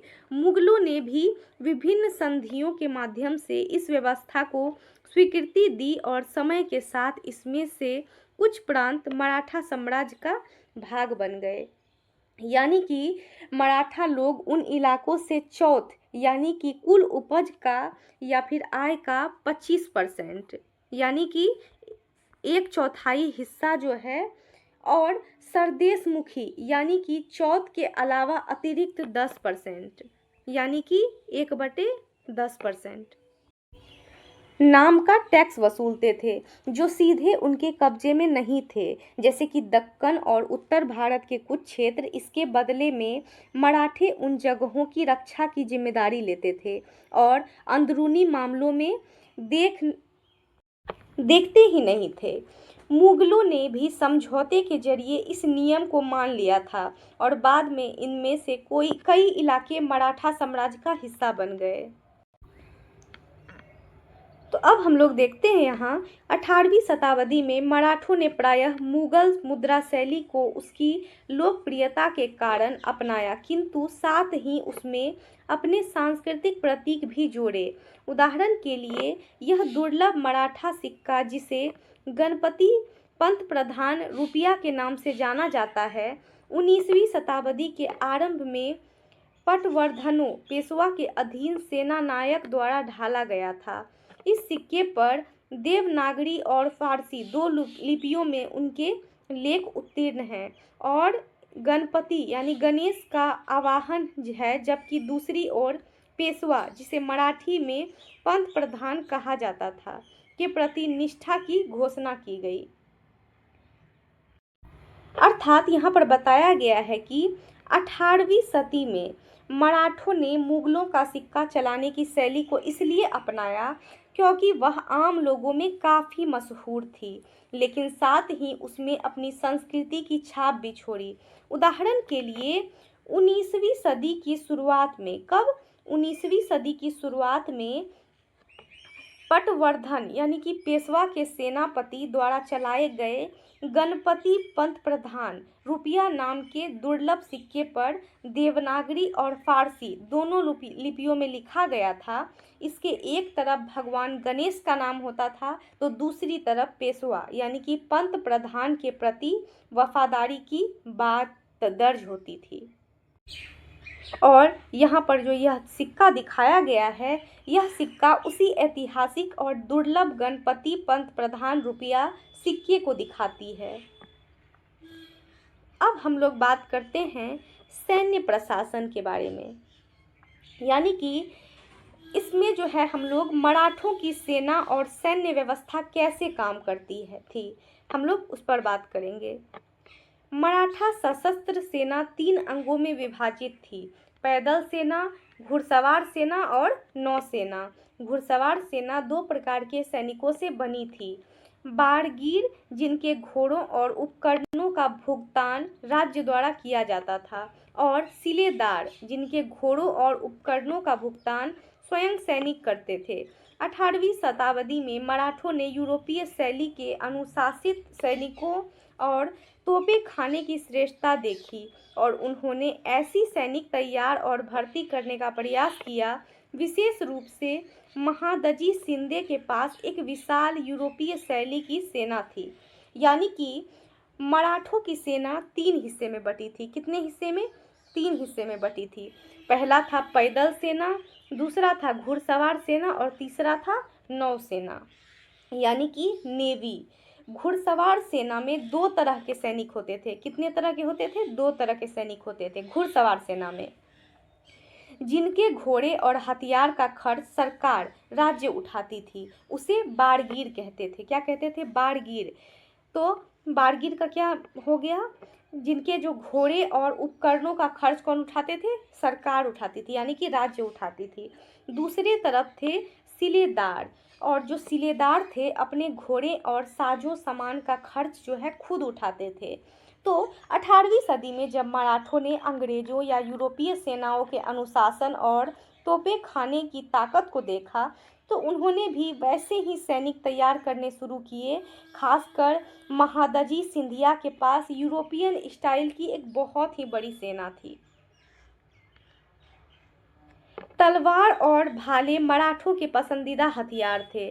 चित्र 3.15 में देखेंगे। यद्यपि वे बड़ी संख्या में बंदूकों का भी उपयोग करते थे, छत्रपति शिवाजी के समय से ही सैन्य अभियानों में रॉकेटों का उपयोग किया जा रहा था और 1770 तक धातु नलिकाओं वाले रॉकेटों का उपयोग भी होने लगा था। यानी कि मराठा सैनिकों को मुख्य रूप से तलवार और भाला चलाना पसंद था। हालांकि वे बड़ी संख्या में बंदूकों का भी इस्तेमाल करते थे। मज़े की बात तो यह है कि शिवाजी के समय से ही लड़ाइयों में रॉकेटों का इस्तेमाल किया जा रहा था और 1770 के दशक तक आते आते धातु की नलियों वाले आधुनिक रॉकेटों का भी युद्ध में उपयोग होने लग गया था। तो हम लोग यहाँ पर देख सकते हैं, यहाँ पर जो है दिया गया है इस तस्वीर के अंतर्गत उन अलग अलग हथियारों को दिखाता है यह तस्वीर जिनका इस्तेमाल मराठा सैनिक लड़ाई के दौरान किया करते थे। तो अब देखते हैं, जैसा कि हमने पहले देखा, आरंभ में मराठा शक्ति के मुख्य आधार दुर्ग थे। छत्रपति शिवाजी ने बड़ी संख्या में दुर्गों पर नियंत्रण किया और उनका निर्माण भी कराया, क्योंकि ये सामरिक दृष्टि से महत्वपूर्ण मार्गों पर नियंत्रण और छापामार युद्ध के दौरान सेना को सुरक्षित रखने के लिए आवश्यक थे। यानी कि जैसा हम लोग पहले पढ़ चुके हैं, शुरुआत में मराठा ताकत की सबसे बड़ी ताकत उनके किले यानी कि दुर्ग थे। छत्रपति शिवाजी ने बहुत सारे किलों पर कब्जा किया और नए किले भी बनवाए, क्योंकि रणनीतिक रूप से जरूरी रास्तों पर पकड़ बनाए रखने और छापामार लड़ाई के वक्त अपनी सेना को सुरक्षित रखने के लिए किले जो है बहुत जरूरी हुआ करते थे। छत्रपति शिवाजी के वित्त मंत्री रामचंद्र पंत आमत्य ने अपनी कीर्ति आज्ञा पत्र में राजकीय आदेश बताया है। तो छत्रपति शिवाजी के वित्त मंत्री रामचंद्र पंत आमत्य ने अपनी किताब आज्ञा पत्र, जो कि राजकाज के आदेशों का संग्रह है, में बात की है, यानी कि इसका जिक्र किया है। किसमें? आज्ञा पत्र में। और यह आज्ञा पत्र किसका है? छत्रपति शिवाजी के वित्त मंत्री रामचंद्र पंत आमत्य का। तो अब हम लोग देखते हैं कि इसमें दुर्ग राज्य का आधार है, उनके अभाव में बाह्य आक्रमण के समक्ष राज्य नष्ट हो जाता है। इसीलिए सभी पूर्व राजाओं ने दुर्गों का निर्माण करके देश को सुरक्षित किया। यह राज्य मराठा साम्राज्य स्वर्गीय महान गुरु छत्रपति शिवाजी द्वारा केवल दुर्गों से ही बनाया गया था। औरंगजेब जैसे दुर्जय शत्रु ने इस राज्य पर आक्रमण करके बीजापुर और भागनगर जैसे महान साम्राज्यों को जीता, किंतु दुर्गों के कारण ही मराठा राज्य दशकों के प्रचंड आघातों के बाद भी सुरक्षित रह सका। यानी कि उस ग्रंथ में लिखा है कि किले ही किसी राज्य की असली नींव होते हैं। किलों के बिना बाहरी हमलों के सामने कोई भी राज्य टिक नहीं सकता। इसीलिए पुराने राजाओं ने किले बनवाकर देश की रक्षा की थी। मराठा साम्राज्य की नींव भी महान गुरु शिवाजी ने किलों के दम पर ही रखी थी। औरंगजेब जैसा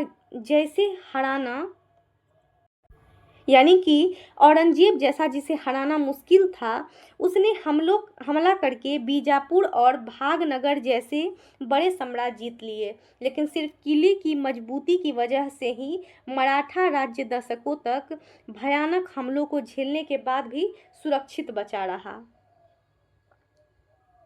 तो अब हम लोग देखते हैं समुद्री वर्चस्व। तो जैसा कि हमने देखा, छत्रपति शिवाजी ने पश्चिमी तट की सुरक्षा के लिए एक नौसेना का गठन किया। 18वीं शताब्दी में कान्होजी आंग्रे ने कुशल भूगोल ज्ञान और युद्ध नीति के चतुर प्रयोग से मराठों के अनेक नौसैनिक युद्धों में विजय दिलाई, जबकि मराठा पोत यूरोपीय पोतों जैसे तकनीकी रूप से उन्नत नहीं थे। यानी कि यह इस मुख्य हेडिंग के तहत बताया गया है, यानी कि समुद्री वर्चस्व के तहत हम लोग को बताया गया है कि जैसा कि हम देख चुके हैं, शिवाजी ने पश्चिमी समुद्र तट की सुरक्षा के लिए अपनी नेवी यानी कि नौसेना बनाई थी। 18वीं सदी में कान्होजी आंग्रे ने भूगोल की पक्की समझ और अपनी शानदार युद्ध रणनीति के बल पर मराठों की समुद्र की लड़ाइयों में जीत दिलाई। भले ही मराठों के जहाज तकनीक के मामले में अंग्रेजों या फिर यूरोपीय जहाज़ों के जितने आधुनिक नहीं थे, पर उस समय भारत में यूरोपीय लोगों की मुख्य शक्ति उनकी नौसेनाएं थी। वे भारतीयों को मूल्य देकर अपने नौसैनिक व्यापार पत्र पुर्तगाली में कारताज खरीदने के लिए विवश करते थे। बिना पत्र वाले किसी भी जहाज को जब्त कर लिया जाता था। मराठों ने इस प्रथा को चुनौती दी और स्वयं यूरोपीय लोगों से पत्र मांगना आरंभ कर दिया। यूरोपियों ने कान्होजी आंग्रे को समुद्री डाकू कहकर अपनी हताशा व्यक्त की। यानी कि उस दौर में भारत में यूरोपीय ताकतों की सबसे बड़ी ताकत उनकी नौसेना थी। वे भारतीय व्यापारियों को पैसे देकर अपनी समुद्री व्यापार वाला परमिट, यानी कि जिसे पुर्तगाली भाषा में कारटाज कहते थे, खरीदने के लिए मजबूर करते थे। क्या खरीदने के लिए? परमिट खरीदने के लिए। और बिना परमिट के मिलने वाले किसी भी जहाज को छीन लेते थे। मराठों ने इस मनमानी परंपरा के खिलाफ आवाज़ उठाई और उल्टा यूरोपीय लोगों से ही परमिट मांगने लगे। मराठों के इस कड़े रुख को खींचकर यूरोपीय लोग कान्होजी आंग्रे को समुद्री डाकू कहकर अपनी भड़ास निकालने लगे थे। तो हम लोग जो यहाँ पर ये तस्वीर देख रहे हैं, ये तस्वीर अंग्रेजी जहाज़ों पर हमला करते हुए मराठा जहाज़ों यानी कि पोतों के युद्ध दृश्य को दिखाती है।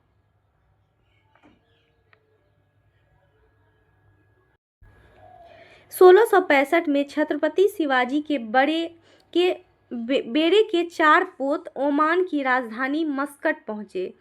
वहां के शासक ने उन्हें पकड़ लिया और उन पर सवार लोगों को बंदी बना लिया। उसके छत्रपति शिवाजी की तटीय संपत्ति पर हमला करने के लिए कुछ पोत भी तैयार कर लिए, किंतु जब उसे पता चला कि छत्रपति शिवाजी की नौसेना में 100 से अधिक पोत हैं, तब वह अपने पोतों के साथ बंदरगाह में पीछे हट गया। यानी कि साल 1665 में शिवाजी के बेड़े के 4 जहाज ओमान की राजधानी मस्कट पहुंचे।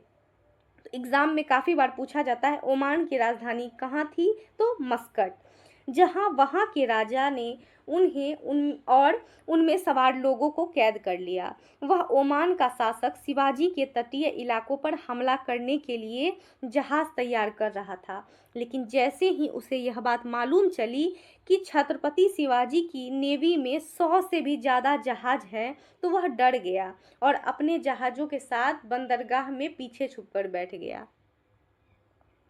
तो अब हम लोग देखते हैं न्याय व्यवस्था को। मराठों की न्याय व्यवस्था कुशल थी, जो मृत्युदंड का संयमित प्रयोग करने के लिए उल्लेखनीय थी। पंचायत आज के सरकारी पंचायती निकाय से भिन्न स्थानीय अधिकारियों और प्रतिष्ठित व्यक्तियों का एक समूह था, जो न्याय वितरण का मुख्य अंग था। असंतोषजनक निर्णय की स्थिति में मराठा सरदार के समक्ष अपील की जा सकती थी। इसके अतिरिक्त पुणे, इंदौर आदि प्रमुख नगरों में कानून व्यवस्था सुनिश्चित करने के लिए कोतवाल या पुलिस भी तैनात की गई थी। यानी कि मराठों की न्याय प्रणाली बहुत बढ़िया थी, और ख़ास बात यह थी कि वे मौत की सज़ा यानी कि मृत्युदंड का इस्तेमाल बहुत ही कम और सोच समझकर करते थे। न्याय करने के लिए स्थानीय अधिकारियों और गांव इलाके के खास लोगों की एक पंचायत बैठती थी, जो आज के समय की सरकारी पंचायतों से अलग होती थी। अगर कोई फैसले से खुश नहीं होता था, तो वह मराठा सरकार के सामने अपनी अपील रख सकता था। इसके अलावा पुणे और इंदौर जैसे बड़े शहरों में कानून व्यवस्था बनाए रखने के लिए पुलिस या कोतवाल की तैनाती की जाती थी। तो अब देखते हैं हम लोग व्यापारिक तंत्र। छत्रपति शिवाजी ने व्यापार को प्रोत्साहित किया और स्वयं समुद्री विदेशी व्यापार में सक्रिय रूप से भाग लिया। उनके और उनके अधिकारियों के पास अपने पोत थे, जिन्हें वे नियमित रूप से यमन के मोचा, ओमान के मस्कट और मलेशिया के मलक्का जैसे दूरस्थ बंदरगाहों पर भेजते थे। इनमें से कुछ पोतों का उपयोग सोना, वस्त्र आदि माल के व्यापार के लिए होता था। यानी कि इसके अंतर्गत जो हम लोग समझेंगे, व्यापार के बारे में इसमें बताया गया है। छत्रपति शिवाजी ने व्यापार को बढ़ावा दिया और खुद भी समुद्र के रास्ते होने वाले विदेशी व्यापार में हिस्सा लिया। उनके और उनके अफसरों के पास अपने खुद के जहाज थे, जिन्हें वे यमन के मोचा, ओमान के मस्कट, मलेशिया के मलक्का और दूर दराज के बंदरगाहों पर भेजते थे, यानी कि भेजा करते थे। इनमें से कुछ जहाज़ों का इस्तेमाल सोना और कपड़ों जैसी चीज़ों के व्यापार के लिए होता था। सड़कों का निर्माण और रखरखाव किया गया। 18वीं शताब्दी में ओडिशा जैसे स्थानों में नदी परिवहन के लिए नौकाओं का तंत्र स्थापित किया गया। नदियों और छोटी जलधाराओं पर पुल बनाए गए, यानी कि व्यापार और आने जाने को आसान बनाने के लिए नई सड़कें बनाई गई और पुरानी सड़कों की देखरेख की गई। 18वीं सदी में ओडिशा जैसी जगहों पर नदियों के जरिए आने जाने यानी कि नदी परिवहन के लिए नावों की व्यवस्था की गई तथा बड़ी नदियों और छोटी धाराओं पर पुल भी बनवाए गए। अब समझते हैं सांस्कृतिक पुनरुत्थान। मराठों ने भारत के सांस्कृतिक विकास में महत्वपूर्ण योगदान दिया। छत्रपति शिवाजी का स्वराज्य दृष्टिकोण उनकी मुहर में स्पष्ट प्रकट होता है। इनमें एक संस्कृत अभिलेख अंकित था, जो प्रचलित फारसी मुहरों से भिन्न था। शाहजी के पुत्र छत्रपति शिवाजी की यह मुहर अर्थात अधिकार विश्व द्वारा पूजित है, जो नवचंद्र की भांति बढ़ते हुए जनता के कल्याण के लिए राज करती है। यानी कि यह संस्कृति के उत्थान से जुड़ी मुख्य हेडिंग है। क्या है? सांस्कृतिक पुनरुत्थान। यह जो है, मराठों ने जो देश की संस्कृति को आगे बढ़ाने में बहुत बड़ा योगदान दिया था। शिवाजी की सोच उनकी शाही मोहर यानी कि मोहर में साफ झलकती थी, जिस पर फारसी के बजाय संस्कृत में यह बात लिखी गई थी कि शाहजी के बेटे छत्रपति शिवाजी की यह मुहर पूरी दुनिया द्वारा पूजी जाती है और नए चांद की तरह बढ़ती हुई जनता की भलाई के लिए राज करती है। तो हम लोग जो यह तस्वीर देख रहे हैं, यह तस्वीर छत्रपति शिवाजी की उसी ऐतिहासिक और प्रसिद्ध मुहर को दर्शाती है।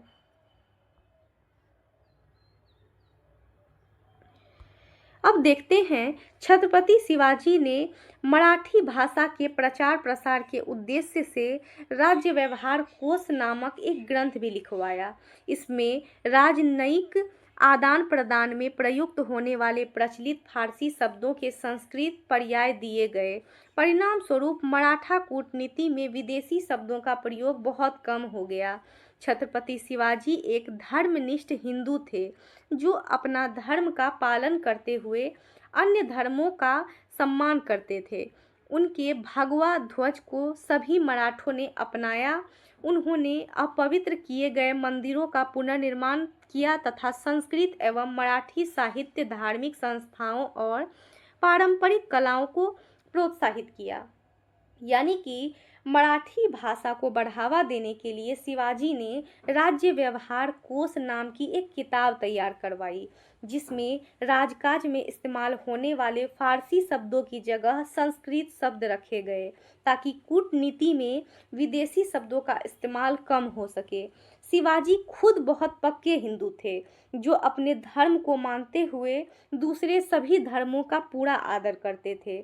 उनका भगवा झंडा सभी मराठों की पहचान बना। उन्होंने तोड़े गए या अपवित्र किए गए मंदिरों को दोबारा बनवाया और संस्कृत, मराठी साहित्य, धर्म से जुड़े संस्थानों व पारंपरिक कलाओं को पूरा सहयोग और बढ़ावा दिया।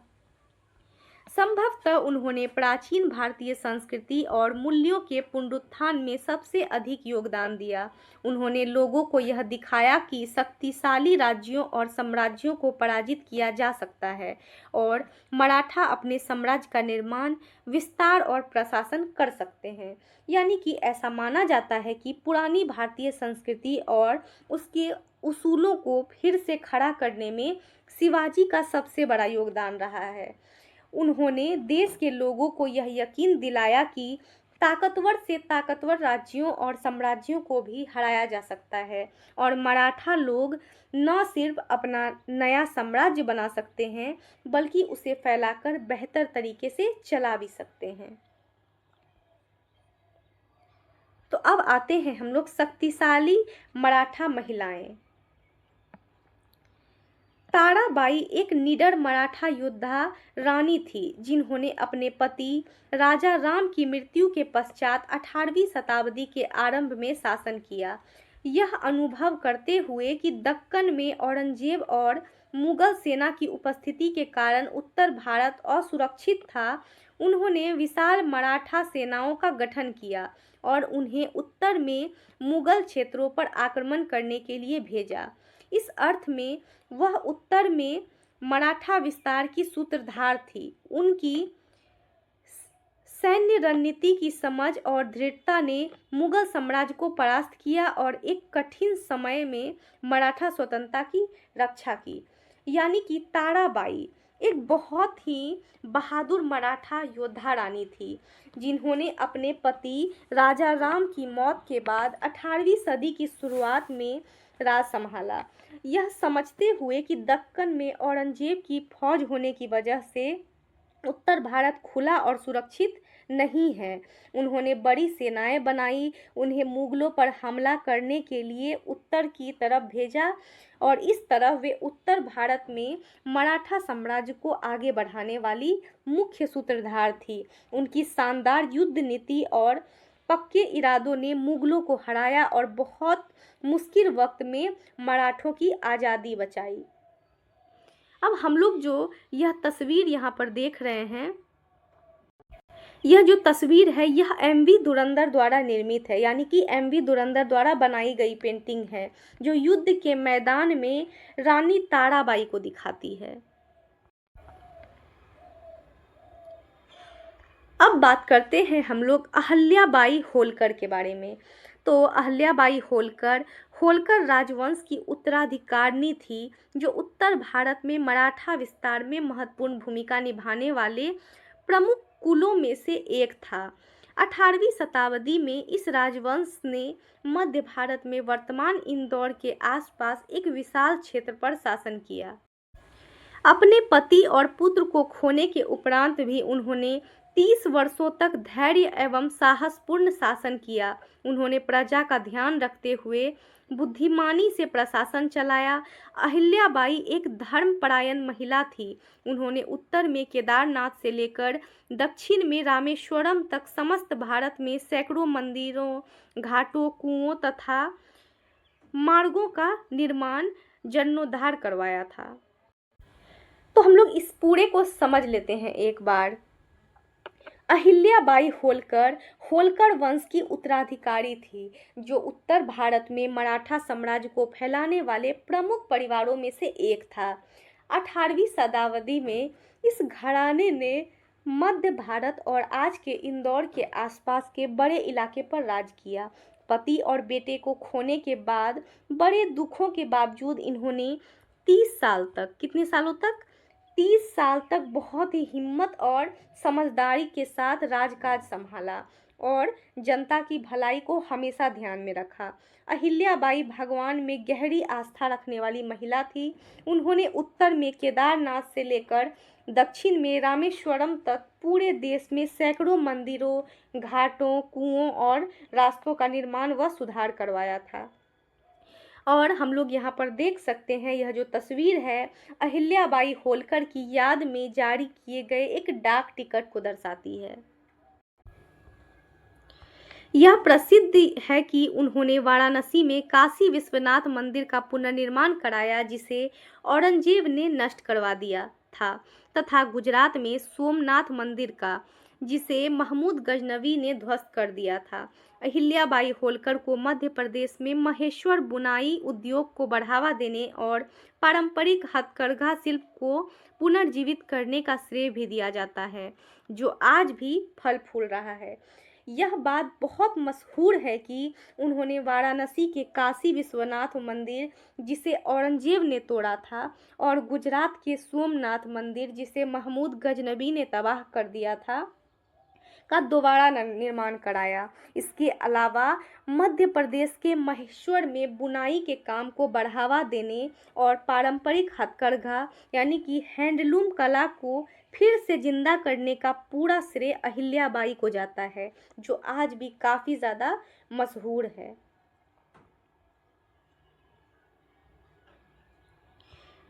तो यहाँ पे दिया गया है, मोडी लिपि देवनागरी का एक तिर्यक रूप मराठों द्वारा पत्राचार के लिए उपयोग की जाने वाली लिपि थी।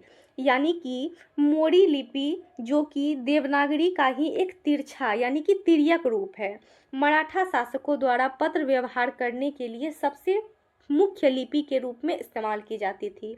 और हम लोग यहाँ पर इस चित्र में देख सकते हैं, यह तस्वीर छत्रपति शाहू महाराज के समय मोडी लिपि में लिखी गई लिखावट के एक नमूने को दिखाती है। छत्रपति शिवाजी का आदर्श उनके उत्तराधिकारियों को निरंतर प्रेरणा देता रहा। उदाहरण के लिए नागपुर के भोंसले स्थानीय संस्कृति और परंपरा के उत्साही समर्थक के रूप में उभरे, और पूरी ओडिशा में भगवान जगन्नाथ की पूजा, जो मुगल शासन में प्रायः बाधित रहती थी, मराठों के संरक्षण में पुनर्जीवित हुई। संभवतः सबसे प्रभावशाली योगदान कुछ विशिष्ट मराठा महिलाओं का था। आइए उनमें से 2 के विषय में जानते हैं। पिछला पृष्ठ देखें। तो हम लोग जो है इसे एक बार समझ लेते हैं। शिवाजी की सोच और आदर्श उनके बाद आने वाले राजाओं को लगातार प्रेरणा देते रहे। उदाहरण के तौर पर नागपुर के भोसले परिवार ने स्थानीय संस्कृति को बढ़ावा दिया और पुरी यानी कि ओडिशा में भगवान जगन्नाथ की पूजा, जो मुगलों के राज में अक्सर बंद या फिर बाधित हो जाती थी, उसे मराठों के सहयोग से फिर से शुरू किया गया। इसके अलावा इसमें कुछ खास मराठा महिलाओं का भी बहुत बड़ा योगदान रहा, जिनमें से दो के बारे में हम पिछले पन्ने में पढ़ चुके हैं, यानी कि पहले पढ़ चुके हैं। तो अब हम लोग देखते हैं तंजावुर। तो आइए सांस्कृतिक योगदान के एक अन्य उदाहरण को देखने के लिए दक्षिण की ओर चलें। छत्रपति शिवाजी के सौतेले भाई एकोजी ने 17वीं शताब्दी के अंत में तंजावुर तमिलनाडु पर विजय प्राप्त की। इससे इस क्षेत्र में मराठा शासन का आरंभ हुआ। तंजावुर के मराठों ने विशेष रूप से एक समृद्ध और नवीनता से परिपूर्ण समन्वयकारी संस्कृति के निर्माण में योगदान दिया। वे कला के महान संरक्षक थे तथा कई शासक स्वयं कवि और नाटककार थे। तो हम लोग इसे एक बार समझ लेते हैं कि संस्कृति के प्रसार और एक उदाहरण देखने के लिए दक्षिण भारत की तरफ चलते हैं। शिवाजी के सौतेले भाई एकोजी ने 17वीं सदी में आखिर में तमिलनाडु के तंजावुर पर जीत हासिल की, जिससे वहां मराठा शासन की नींव पड़ी। तंजावुर के इन मराठा शासकों ने एक मिली-जुली यानी कि समन्वयकारी और समृद्ध संस्कृति को आगे बढ़ाने में बहुत काम किया। वे कला और साहित्य के बड़े प्रेमी थे और उनके कई राजा खुद कवि और नाटककार हुआ करते थे। और यहाँ पर जो तस्वीर दिया गया है, यह तस्वीर तंजावुर शैली की पारंपरिक पेंटिंग को दर्शाती है, जिसमें सोने के पत्थरों यानी कि स्वर्ण पत्र का एक बहुत ही सुंदर इस्तेमाल किया जाता है, ताकि यह देखने में बहुत शानदार और चमकती हुई लगे। कला यह शैली मराठों के संरक्षण और प्रोत्साहन से ही विकसित हुई थी।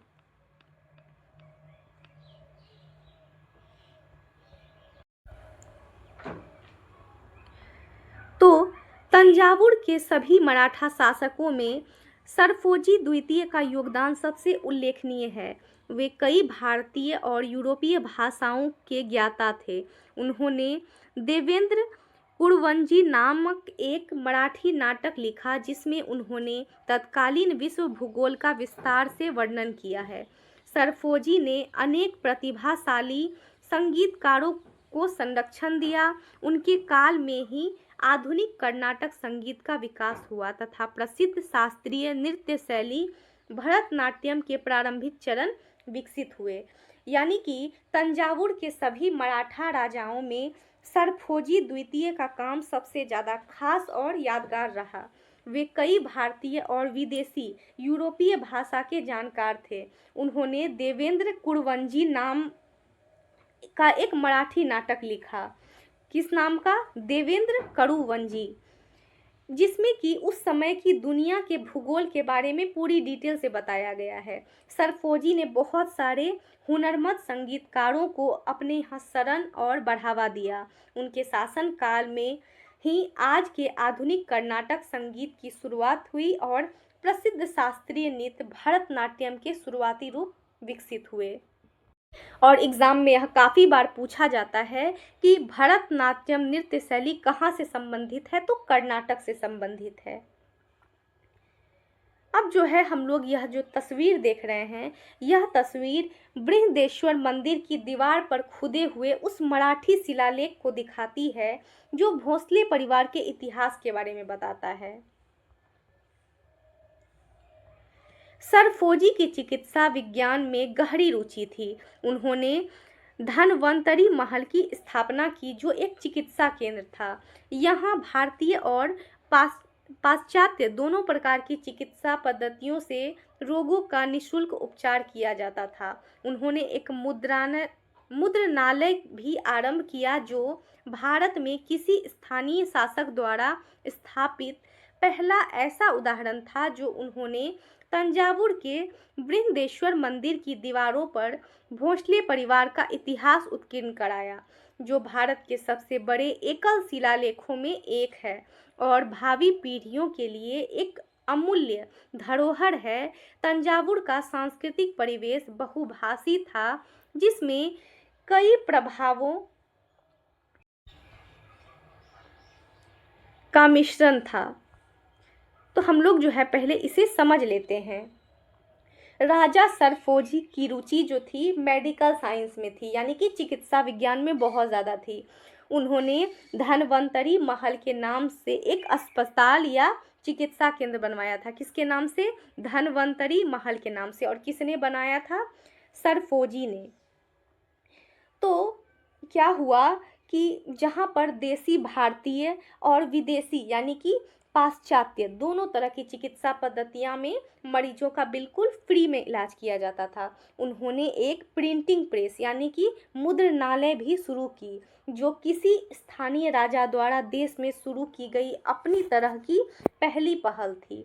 उन्होंने तंजावुर के प्रसिद्ध बृहदेश्वर मंदिर की दीवारों पर भोंसले परिवार का पूरा इतिहास लिखवाया, यानी कि पूरा उत्कीर्ण करवा दिया, जो भारत के सबसे बड़े पत्थरों पर लिखे गए लेखों यानी कि शिलालेखों में से एक है और आने वाली पीढ़ियों के लिए बहुत बड़ी अनमोल धरोहर है। तंजावुर का सांस्कृतिक माहौल ऐसा था जहां कई भाषाओं का असर देखने को मिलता है। यहाँ की स्थानीय तमिल संस्कृति, पूर्व शासकों की तेलुगु संस्कृति और वर्तमान शासकों की मराठी संस्कृति का परस्पर स्वतंत्र रूप से मेल जोल हुआ, यानी कि यह इस बात का मेल था जहाँ स्थानीय तमिल संस्कृति पुरानी राजाओं की तेलुगु संस्कृति और वहाँ के मौजूदा मराठा शासकों की संस्कृति आपस में बिना रोक टोक के पूरी तरह से घुल मिल गई। अब हम लोग देखते हैं मराठा विरासत। मराठा विरासत यानी कि मराठा शासन ने मुगल प्रभुत्व को चुनौती दी और अंग्रेजों द्वारा उपमहाद्वीप पर अधिकार से पूर्वी, उत्तरी और मध्य भारत के अधिकांश भागों पर नियंत्रण कर सबसे बड़े भारतीय साम्राज्य स्थापित किया।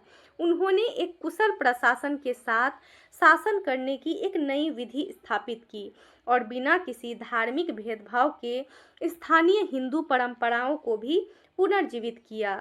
दमनकारी शासन और विदेशी प्रभुत्व के विरुद्ध उनका साहसिक संघर्ष स्वराज के ज्वलंत आदर्श से प्रेरित था। कालांतर में इन्होंने भारतीयों को प्रेरित किया कि वे स्वयं शासन कर सकते हैं और इस प्रकार भारत के स्वतंत्रता आंदोलन का बीजारोपण किया। यानी कि यह मराठों की विरासत से जुड़ी मुख्य बात है मराठा विरासत की। तो मराठा राज ने मुगलों की ताकत को खुली चुनौती दी और अंग्रेजों के देश पर पूरी तरह से कब्जा जमाने से पहले यानी कि पूर्व, उत्तर और मध्य भारत के ज़्यादातर हिस्सों पर अधिकार करके सबसे बड़े भारतीय साम्राज्य खड़ा किया। उन्होंने बेहतर राजकाज चलाने का नया तरीका अपनाया और बिना किसी धार्मिक भेदभाव के पुरानी हिंदू परंपराओं को दोबारा जिंदा किया।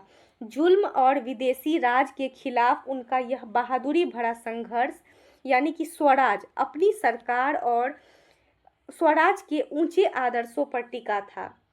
आगे चलकर इसी संघर्ष ने देश के लोगों को यह भरोसा दिलाया कि वे खुद अपना शासन चला सकते हैं और यहीं से भारत के स्वतंत्रता आंदोलन की नींव पड़ी, यानी कि भारत के स्वतंत्रता आंदोलन का बीजारोपण हुआ। तो यहाँ दिया गया है कुछ इम्पोर्टेंट पॉइंट्स, तो हम लोग इसे भी देख लेते हैं।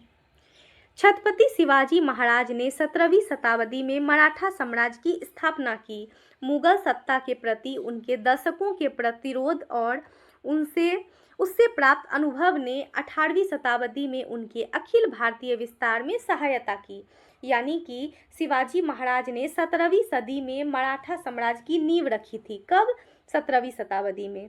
मुगलों के खिलाफ उनकी लंबी लड़ाइयाँ लड़ने का जो अनुभव था उसी ने आगे चलकर 18वीं शताब्दी में पूरे देश तक मराठा राज्य को फैलाने में मदद की। भारत में अंग्रेजों ने मुगलों या किसी अन्य भारतीय शक्ति की तुलना में मराठों से अधिक प्राप्त किया। यानी कि अंग्रेजों ने भारत का सबसे बड़ा हिस्सा मुगलों या फिर बाकी किसी भी भारतीय राजा को हराने के मुकाबले मराठों को परास्त करके ही अपने कब्जे में किया था। दुर्ग मराठा राज्य की आधारशिला थे।